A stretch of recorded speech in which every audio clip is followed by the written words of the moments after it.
Hi everybody, welcome to Friday on Big Fish, Little Fish. I am the little fish, which means that one over there, that one.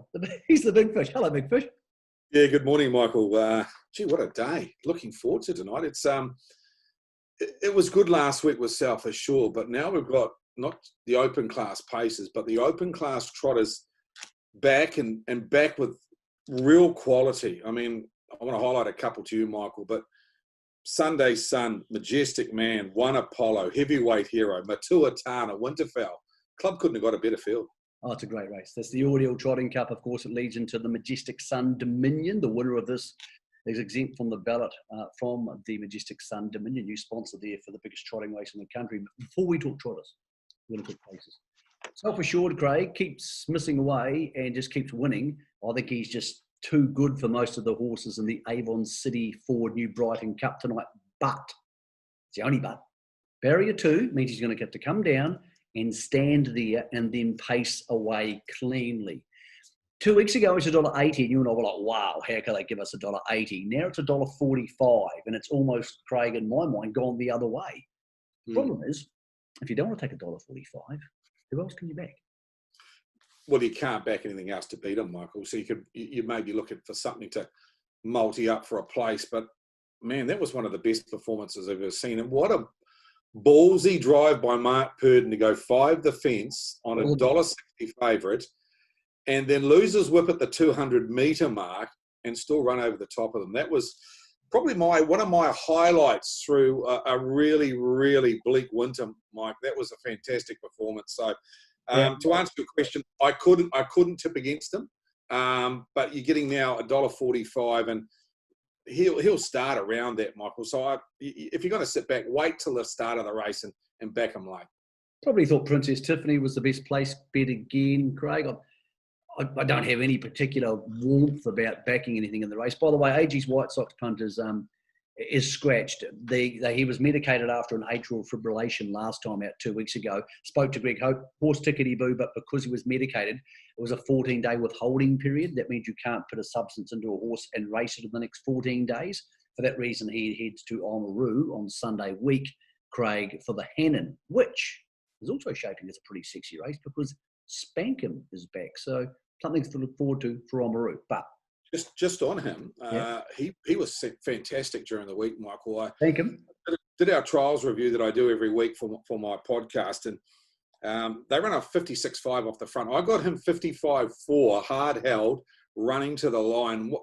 What impressed me so much was how physically he looked forward. You know, I thought, well, he's a long way. He's going to be a long way behind these horses, Michael. He's not that far behind them. He's obviously not screwed down, but he'll go a really good race at Oamaru and the Hannon.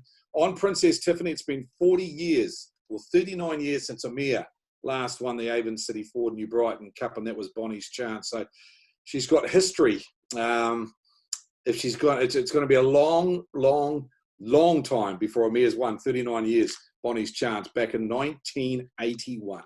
The horse who got me into harness racing, Craig, funny story, this little skinny wrist here, I broke it in 6 places that day. I woke up in hospital. I was obviously had a big cast on, and I was in love with Bonnie's chance. The first thing I said to my mum and dad was, did Bonnie's chance win?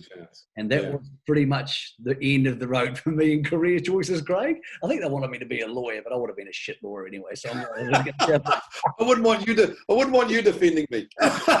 No, true. I think you have to stick to obeying the law to be a lawyer as well. We digress. The main trot, what a good race it is. Now, here's a funny situation. Sunday Sun, I don't entirely trust. Winterfell's in the race, and I absolutely don't trust him left-handed. Matua Tana is in there. My trust issues with him are also of lawyer-like proportions. I keep coming back to Majestic Man as the horse I do trust the most in the race, Craig, but I just don't want to back him. So there you go.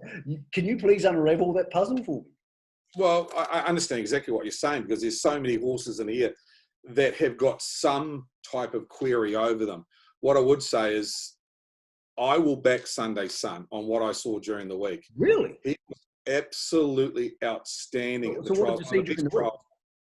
He trialled the other day and he beat, he went 322, last half 56, started off 40 metres, trotted faultlessly, and John really asked him to run up the lane, like really asked him to run up the lane. He could have cruised home, but I think they just wanted to see how his gait was, and I was most impressed. $4.50.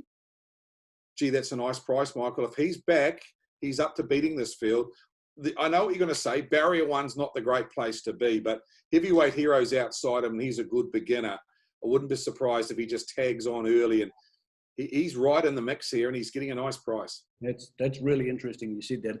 We all know how good he is, but then again, we know how good Winterfell is. Just, it's a tricky race. It's a good race, though. I'm looking forward to it. So that's the two late double races, the open class pace and the open class trot. It almost feels like the good old days back in the Bonnie's Chance days.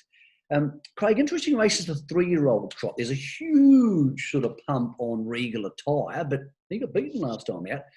And the Paul Nairn horses emerged from nowhere. Now, when A Bit of Muscle won its first race for Paul, I thought, yeah, that was okay. One won last Friday.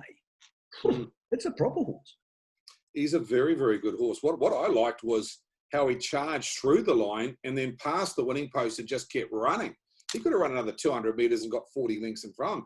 He was just going so nicely. And what I liked about it is the improvement between the first run and the second run. Now, if he improves again from the second run to the third run, he's a serious racehorse. Bottom three, the other three you want to be on, Michael. But to answer your question, I think he's the one to beat in this race. And Regular Tyres look good, but he got found out last start and had no excuses. I expect him to improve the run. Time Up the Hill to put the blinds on her. She went to the trials and raced the paces during the week and went really, really well.